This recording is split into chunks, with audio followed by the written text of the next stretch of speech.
오늘도 고르고 복된 날 주임전에 나오신 귀하신 성도님들을 축복합니다.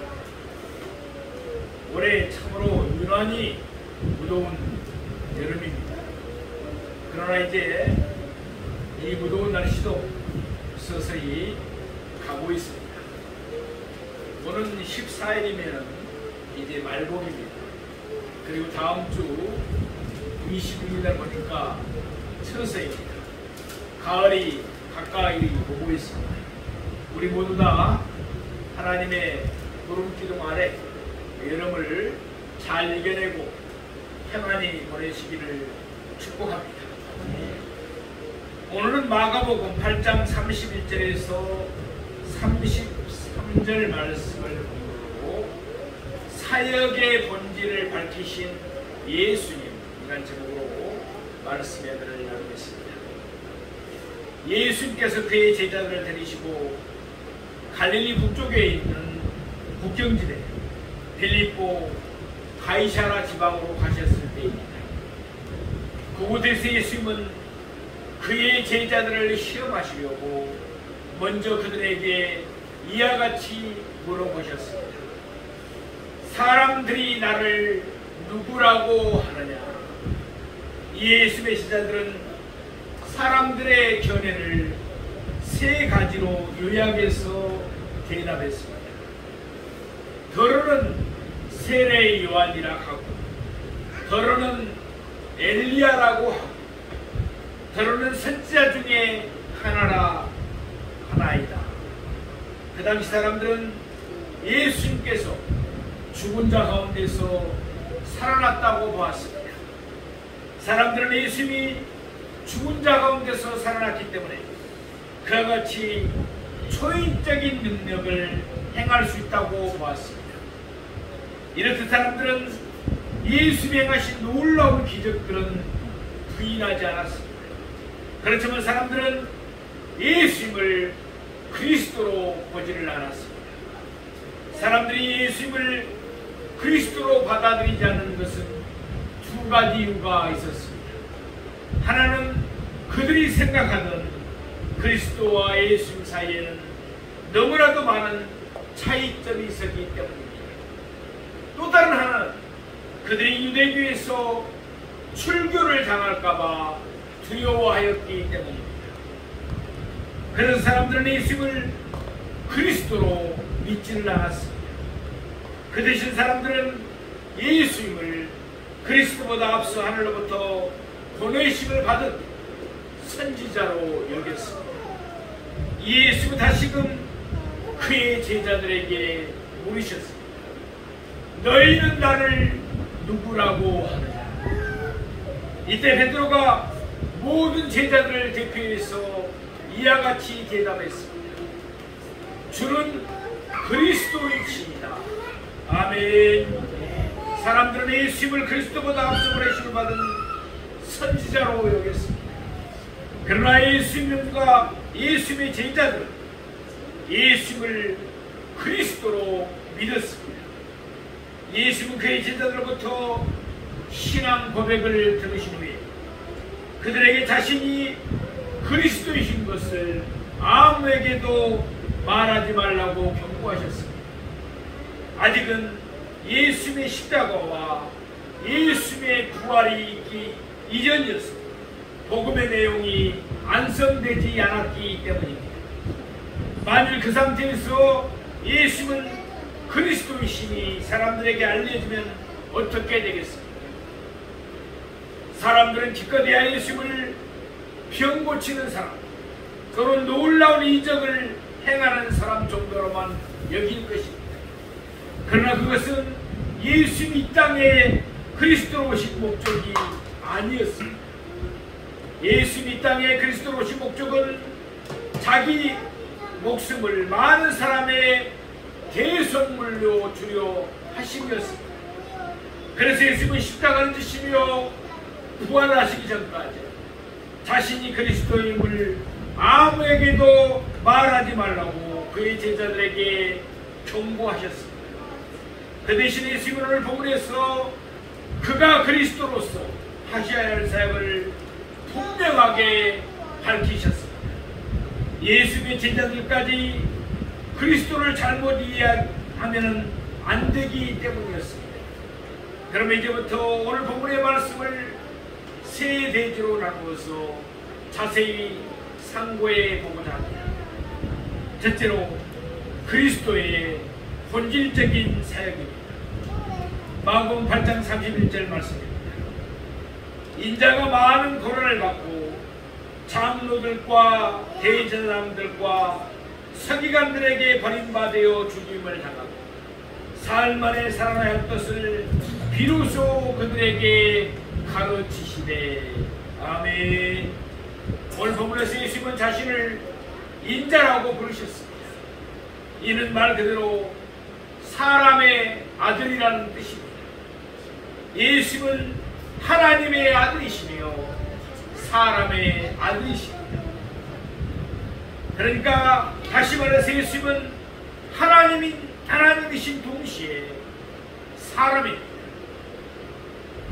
신성과 인성을 동시에 가지셨습니다. 예수님은 사람이 되신 하나님이십니다. 그러므로 이 하나님이신 예수님이 사람의 몸을 입고 이 땅에 태어나셨습니다. 그것은 그리스도로서 할 사역 때문이었습니다. 그래서 예수님은 스스로를 칭할 때 인자라는 호칭을 즐겨 사용했습니다. 본문에서 예수님은 그리스도의 본질적인 사역을 네 가지로 말씀하고 있습니다. 첫째, 많은 고난을 받는 것입니다. 두 번째, 장로들과 대제사장들과 서기관들에게 버림받는 것입니다. 세 번째, 죽임을 당하는 것입니다. 넷째, 사흘 만에 살아나는 것입니다. 그러면 차례대로 살펴보겠습니다. 첫째, 많은 고난을 받는 것입니다. 예수님은 이 땅에서 참으로 많은 고난을 당하셨습니다. 예수님은 질적으로는 심한 고난을 받으셨고 양적으로는 많은 고난을 받으셨습니다. 예수님이 받으신 고난의 일들을 한번 살펴봅시다. 지도자들의 질시를 받았습니다. 사람들의 비척을 받았습니다. 가룟 유다의 배신을 겪어야 했습니다. 체포와 결박을 당했습니다. 제자들은 그때 도망갔습니다. 베드로는 부인했습니다. 신문을 당하고 희롱을 당하고 침뱉음을 당하고 주먹질을 당하고 옷벗김을 당하고 채찍질을 당하고 가시관을 쓰시고 십자가에 못 박히셨습니다. 창으로 옆구리를 찔림 등등 실로 예수님께서는 많은 고난을 받으셨습니다. 둘째, 장로들과 대제사장들과 서기관들에게 버림받으셨습니다. 여기에 세 종류의 사람들이 등장하고 있습니다. 이들은 유대인들의 최고 우길 기관인 사내들이 곧 공회를 형성하는 3대 구성원들이었습니다. 장로들은 이스라엘 각 지파나 부족을 대표하는 사람이었습니다. 대제사장들은 성전 업무를 맡은 자들로서 대부분 사두개파에 속하는 사람들이었습니다. 서기관들은 성경을 연구하며 서로로 복사하고 가르치는 사람들로서 주로 바리새파에 속하는 사람들이었습니다. 유대인들의 공회는 70명의 장로들과 대제사장들과 서기관들로 구성되었습니다. 그들은 예수님을 죽이기 위해서 가룟 유다를 매수했습니다. 또한 거짓 증인들을 세웠습니다. 그리고는 형식적으로 3번에 걸쳐서 예수님을 신문했습니다. 요한복음 18장 13절 말씀처럼 예수님 먼저 안나스 앞에서 신문을 당하셨습니다. 그 위에 마태복음 26장 57절 말씀처럼 예수님은 대제사장 가야바를 비롯한 공의 앞에서 신문을 받으셨습니다. 그리고 마태복음 27장 1절 말씀처럼 그 다음날 새벽 또다시 예수님은 그들 앞에서 신문을 받으셨습니다. 말하자면 그들은 오늘날의 삼신제도와 같은 요건을 형식적으로 갖추었습니다. 그런 후 그들은 예수님을 버렸습니다. 예수님은 그리스도가 아니라고 결론을 내린 것입니다. 그러면서 그들은 예수님께서 신성모독을 했기 때문에 사형에 해당한다고 판결해 버렸습니다. 셋째, 죽임을 당했습니다. 그 당시 이스라엘은 로마의 지배하에 있었기 때문에 유대인들에게는 사람을 죽일 권한이 없었습니다. 그래서 그들은 예수를 로마의 총독 빌라도에게 끌고 갔습니다. 그에게 온갖 거짓말로 예수를 고발했습니다. 빌라도는 예수에게 죄가 없음을 알고 있었습니다. 그래서 그는 예수를 놓아주려고 했습니다. 그래서 예수를 분봉한 헤롯에게 보냈습니다. 또한 유대인들에게 예수를 때려서 놓겠다고 말해보기도 했습니다. 또한 그들에게 예수님과 제수 바라바 가운데 한 사람을 택하라고 말해보기도 했습니다. 그러나 결국 빌라도는 유대인들의 강하고도 끈질긴 압박에 굴복하고 말았습니다. 그래서 빌라도는 유대인들의 뜻대로 예수를 십자가에 못 박도록 내버려 두었습니다. 그래야 예수는 빌라도의 군주에 의해서 십자가에 달려 죽임을 당하셨습니다. 넷째, 사흘 만에 살아나신 것입니다. 예수는 금요일 오전에 십자가에 달리셨습니다. 그리고 금요일 오후에 돌아가셨습니다. 그 다음날 토요일날 곧 안식일에 예수는 무덤에 계셨습니다. 그러다가 예수는 안식 후 첫날, 그러니까 곧 주일 새벽에 살아나셨습니다. 부활하신 것입니다. 다시 말해서 예수님은 금요일에 죽임을 당하셔서 주일에 살아나셨습니다. 예수님은 금요일, 토요일, 주일에서 사흘 만에 죽은 자 가운데서 다시 살아나신 것입니다. 이 네 가지가 그리스도의 본질적인 사역인 것입니다. 예수님이 그리스도로서 많은 고난을 받으시고 버림받으시고 죽임을 당하시고 사흘 만에 살아나신 것은 우연이 아니라 필연이었습니다. 이는 장세전에 하나님이 정해놓으신 뜻이요 영원전부터 하나님이 세워놓으신 계획이었습니다. 이사야 53장 5절 말씀입니다. 우리의 허물 때문에 그리스도가 찔려야만 했습니다. 우리의 죄악 때문에 그리스도가 상해야만 했습니다. 우리의 평안을 위하여 그리스도는 징계를 받아야만 했습니다. 우리의 나음을 위해서 그리스도는 채찍에 맞아야 했습니다. 시편 66편 10절 말씀입니다. 사도행전 2장 31절 말씀처럼 베드로는 이 말씀을 인용해서 예수님의 부활을 설명하였습니다. 그리스도는 능부의 버림이 되지 않고 그의 육신이 썩음을 당하지 않을 것입니다. 그리스도는 죽임을 당하더라도 사흘 만에 다시 살아날 것이기 때문입니다. 아멘. 이에도 구약의 선지자들은 그리스도가 많은 고난을 받고 버림받으며 죽임을 당하고 사흘 만에 살아나야 할 것을 일관되게 말씀하였습니다. 그것이 바로 하나님의 뜻이기 때문이었습니다. 예수는 그리스도로서 이러한 사역들을 필히 하셔야만 하였습니다. 오늘 본문 31절은 이와 같이 끝맺음을 하고 있습니다.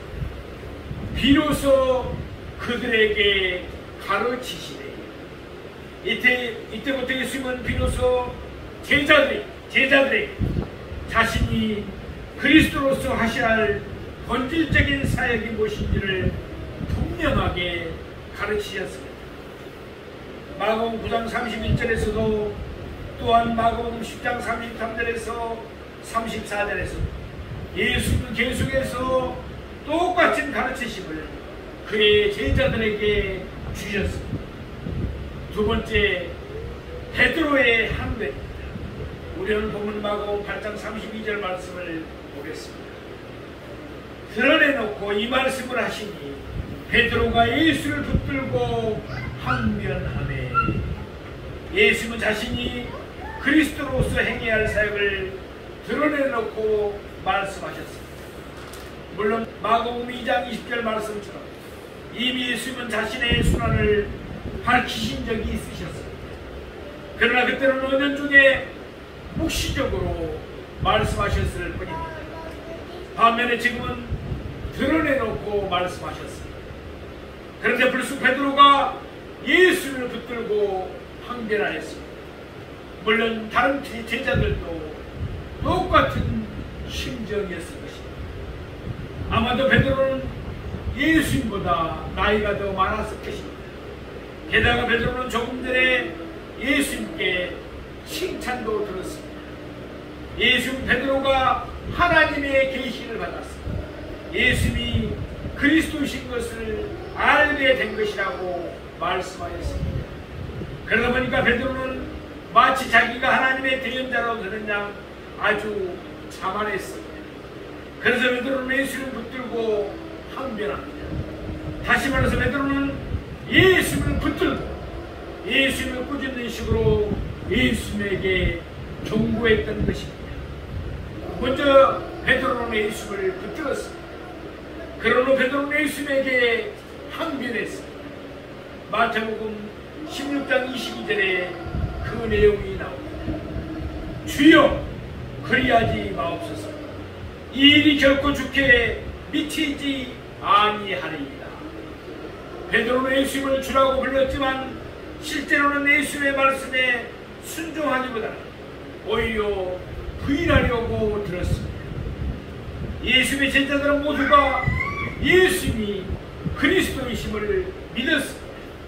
그렇지만 그들은 예수님이 밝히신 그리스도의 사역을 받아들이려고 하지 않았습니다. 그래서 이번에도 베드로가 모든 제자들을 대표해서 예수님에게 항변한 것입니다. 그 뒤로도 예수님은 자신이 그리스도로서 많은 고난을 받고 버림받고 죽임을 당하고 삶 안에 살아나야 할 것을 계속해서 제자들에게 가르쳤습니다. 그러나 그들은 그리스도의 고난을 제대로 이해하지 못했습니다. 그래서 마가복음 10장 30절 말씀을 보면 예수님의 두 제자 야고보와 요한은 예수님에게 이와 같이 구합니다. 주의 영광 중에서 우리를 하나는 주의 우편에 하나는 좌편에 앉게 하여 주옵소서. 그들은 영광의 그리스도만을 생각하고 있었던 것입니다. 요한복음 13장에서 베드로가 보여준 태도도 마찬가지였습니다. 예수님이 베드로의 발을 씻으려고 하자 베드로가 말했습니다. 주께서 내 발을 씻으시나이까 내 발을 절대로 씻지 못하시리이다. 베드로는 비천한 모습의 그리스도를 상상할 수가 없었던 것입니다. 누가복음 24장에서 엠마오 마을로 내려가던 두 제자가 보여준 모습도 역시 마찬가지입니다. 그들은 얼굴에 슬픈 빛을 띄었습니다. 그들은 그리스도가 받은 고난을 이해할 수가 없어서 슬퍼하며 당혹스러워했던 것입니다. 이와 같이 예수님의 계속적인 가르치심에도 불구하고 예수님의 제자들은 예수님이 그리스도로서 하셔야 할 본질적인 사역을 제대로 이해하지 못하고 있었습니다. 그러니 오늘 본문에서 베드로가 예수를 붙들고 항변한 것은 너무나도 당연한 모습입니다. 그러나 엄밀히 따지고 들면 우리도 이와 똑같은 모습을 보일 때가 많은 것이 사실임을 고백할 할 수밖에 없습니다. 예컨대 우리에게 어떤 어려운 일이 일어났다든지 우리가 옳지 않은 일들이 생겼습니다. 그러면 우리는 대체적으로 이와 같이 기도할 것입니다. 주여 그리하지 마옵소서. 이 결코 내게는 일어나서는 안 됩니다. 내게는 아무런 고난도 없어야 합니다. 내게는 언제나 영광만 있어야 합니다. 그러나 이러한 태도에 대한 예수님의 대답은 어떠하십니까? 다음 절에서 분명하게 밝히고 계십니다. 세 번째로 예수님의 책망입니다. 우리 오늘 본 마가복음 8장 33절 말씀 보겠습니다. 예수께서 돌이키사 제자들을 보시며 베드로를 꾸짖어 이르되 사탄아 내 뒤로 물러가라. 내가 하나님의 일을 생각하지 아니하고 도리어 사람의 일을 생각하는도다 하시고, 예수는 돌이키사 제자들을 보시며 베드로를 꾸짖으셨습니다. 예수 베드로를 대표적으로 꾸짖으신 것입니다. 그러니까 베드로가 예수의 엄한 책망을 받음으로 예수의 모든 제자들도 다 함께 예수의 책망을 받은 셈입니다. 거기에 예수님이 베드로를 꾸짖는 내용이 나오고 있습니다. 먼저 예수님은 베드로를 향하여 호통을 치셨습니다. 사탄아 내 뒤로 물러가라. 예수의 갑작스러운 호통에 분명 베드로와 그 주변에 있는 모든 제자들은 다 함께 큰 충격을 받았을 것입니다. 예수는 이때 베드로를 사탄이라고 부르셨습니다. 베드로가 예수를 붙들고 항변할 때 예수는 그 배후에 있는 사탄을 보았기 때문입니다. 사탄은 예수의 십자가를 막고자 했습니다. 왜냐하면 예수의 십자가에 달리시면 사탄은 자기의 머리가 상해함을 알고 있었기 때문입니다. 또한 예수님이 사람들의 죄값을 대신해서 지불하면 사탄은 그들이 자기의 권세에서 벗어날 것도 알고 있었기 때문입니다. 우리가 잘 아는 대로 사탄은 광야에서 예수를 3번 시험했습니다.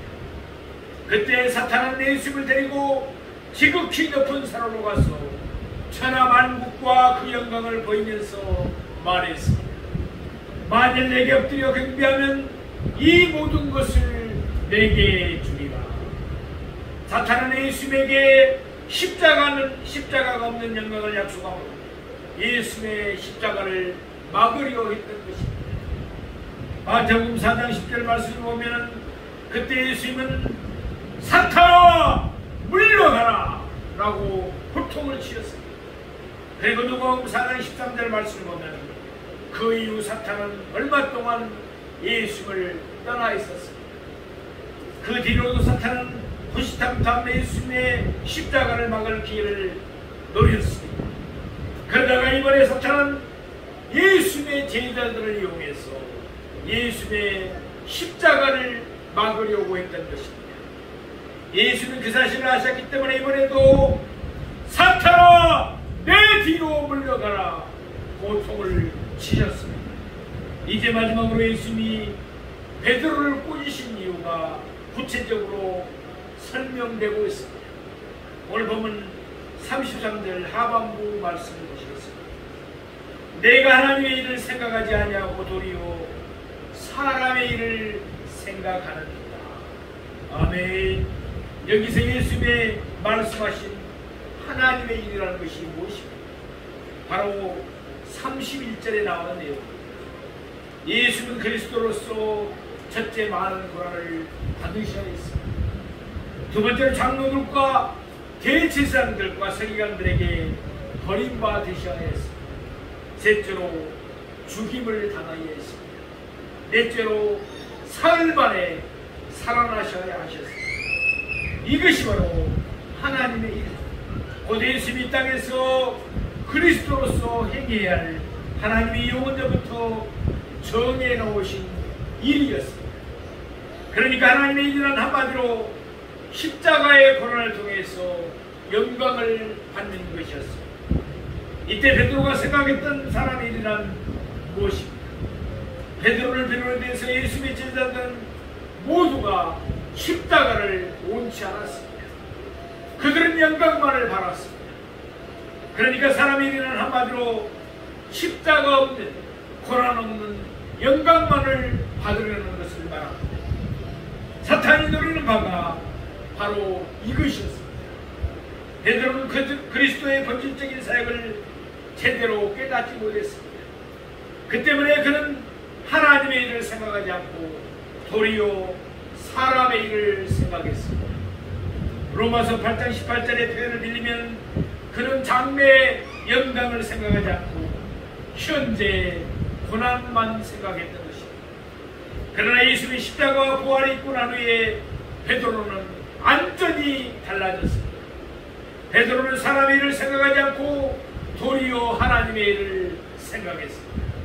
이제는 그가 그리스도의 본질적인 사역을 분명하게 깨달았기 때문입니다. 그래서 베드로전서 2장 21절 말씀을 보면 베드로는 그리스도의 고난을 밝히 설명하고 있습니다. 베드로전서 2장 24절에서 그런 이사야 53장 5절 말씀을 인용합니다. 그가 제 측에 맞음으로 너희는 나음을 얻었나니. 아멘. 그러니까 베드로는 그리스도의 본질적인 사역을 분명하게 이해한 것입니다. 베드로전서 4장 13절에서 14절 말씀입니다. 오히려 너희가 그리스도의 고난에 참여하는 것으로 즐거워하라. 이는 그의 영광을 나타내실 때 너희로 즐거워하고 기뻐하게 하리라. 너희가 그리스도의 이름으로 지옥을 당하면 복 있는 자로다. 영광의 영 곧 하나님의 영이 너희 위에 계시리라. 아멘. 이렇듯 베드로는 하나님의 일 곧 고난을 통해서 영광에 이르는 길을 확실하게 전하고 있습니다. 고난을 받고 계십니다. 낭만하지 마십시오. 하나님의 일을 생각하시기 바랍니다. 고난을 통해서 영광의 자리에 이르게 됨을 기억하시고 이루받으시기를 소망합니다. 베드로전서 5장 10절 말씀.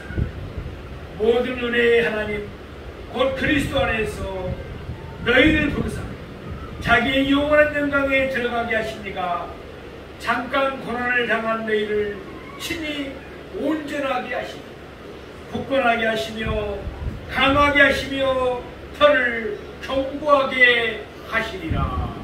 아멘. 사랑하시는 성도, 고난은 잠깐입니다. 하나님은 고난을 통해서 친히 우리를 온전하게 하십니다. 또한 굳건하게 하시며 강하게 하시며 털을 견고하게 하십니다. 그러므로 하나님의 일을 생각하며 오늘의 고난을 통해서 내일의 영광을 얻는 우리 모두가 되기를 주님의 이름으로 축원합니다.